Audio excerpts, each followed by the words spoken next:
Well, as usual, Trump was right. They spied on my campaign. Well, there's no real evidence of that. Of course there is. It's all over the place. Leslie, Sir, they spied on my campaign and they got caught. Can I say something? You know, this is 60 Minutes, and we can't put on things we can't verify. You won't put it on because it's bad for Biden. We can't put on things we can't verify. Leslie, they spied on my campaign. Well, we can't verify It's been totally verified. No. We can't verify it because we don't want to verify it. The 60 Minutes stopwatch broke again.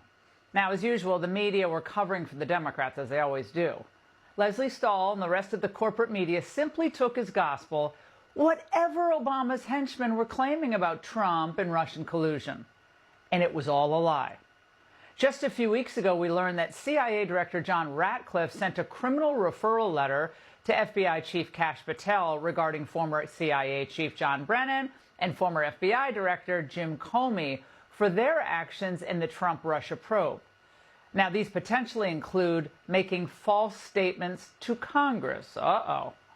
Then the bombshell on Friday from Tulsi Gabbard, the Director of National Intelligence, where she released evidence showing that in the months leading up to the November 2016 election, President Obama and top national security staff manufactured and politicized intel to lay the foundation for a year-long coup attempt against President Trump.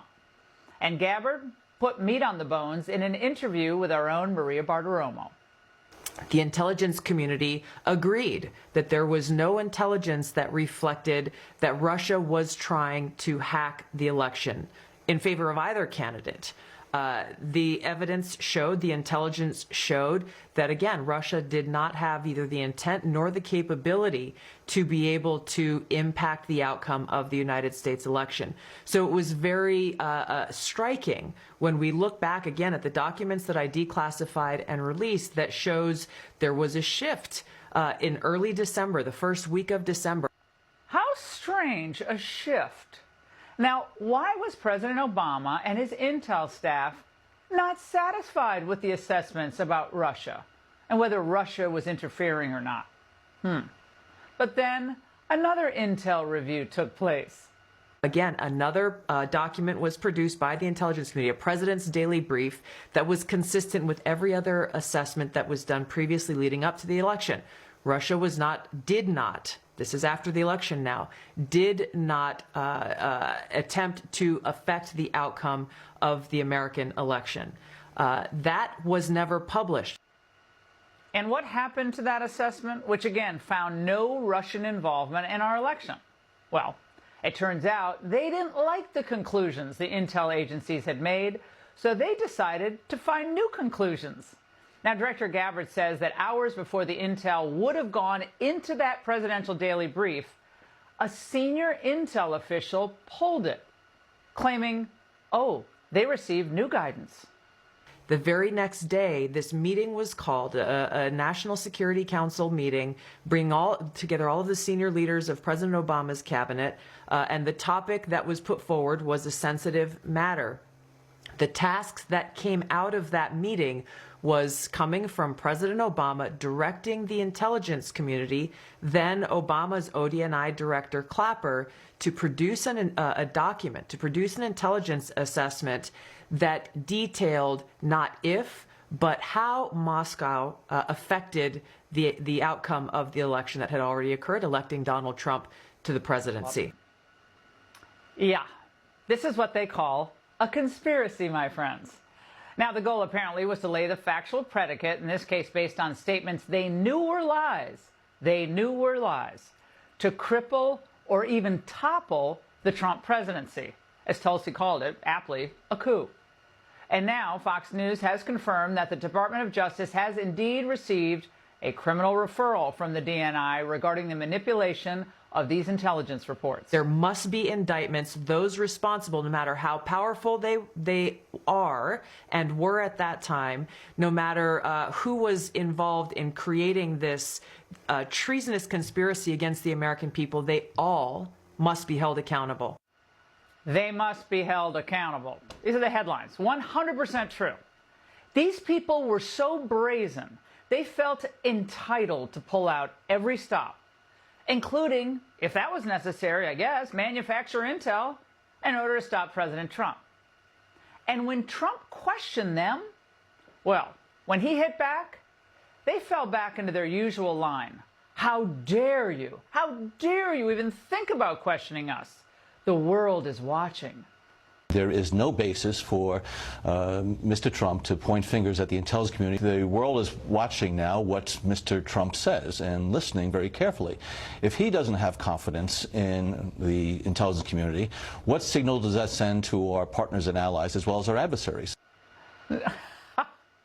Well, complicit in all of this, the man who would chair the impeachment inquiry, another fraud, Adam Schiff. The president-elect has really denigrated the intelligence community, has called their integrity into question, has basically said he doesn't believe the intelligence on Russian hacking. But the slimiest of all was Barack Obama himself. When he knew the IC had already concluded it was highly unlikely that Russia had interfered in the election, Obama, by omission, still planted the seeds that it had. Clinton lose because of the hacking? I'm going to let all the political pundits in this town have a long discussion about what happened in the election. Now, it was a fascinating election, so I'm sure there are going to be a lot of books written about it. Right then and there, Barack Obama should have stated for the record that the intelligence community had in fact concluded that there was no evidence that Russia had thrown the election for Trump. But he didn't like the outcome of the election. And he wanted to leave the impression, and this is very important, that the election of Donald Trump was illegitimate. Unless the American people genuinely think that the professionals in the CIA, the FBI, our entire intelligence infrastructure, many of whom, by the way, served in previous administrations and who are Republicans, are less trustworthy than the Russians, then people should pay attention to what our intelligence agencies say. See how he's smart, right? Because he doesn't quite come out and say it, but he wants to leave the impression with, well, listen to them. It's amazing.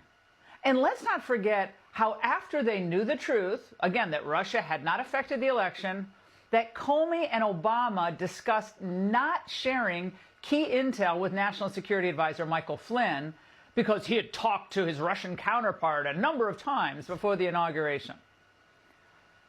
And that poisonous seed again planted by Obama and his band of democracy subverters that germinated into what would ultimately be the takedown of Flynn to hurt Trump, right, at the very get-go. And ultimately, the launching of the special counsel and the Mueller investigation. It was all built on a fraud greenlit by Obama and his IC collaborators. The Democrats had their talking point. We saw cold, hard evidence of the Trump campaign eagerly intending to collude, possibly, with Russia. You can see evidence in plain sight on the issue of collusion, pretty compelling evidence. The current president of the United States has taken the word of the Russian president over the word of the American intelligence community. I believe that the president is compromised by the Russians.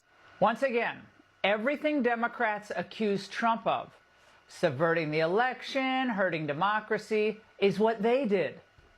But they all felt entitled to do things that are the opposite of by the books. We'll get into that in a moment, because for them, the definition of democracy is only really, it means this. It's basically a government that pushes a totally progressive agenda. And if the government is not doing that, pushing a totally progressive agenda, then it's not really democracy, and it needs to be taken down by any means necessary. That's why there were special rules for Hillary Clinton, destroying all that evidence, for mishandling classified information.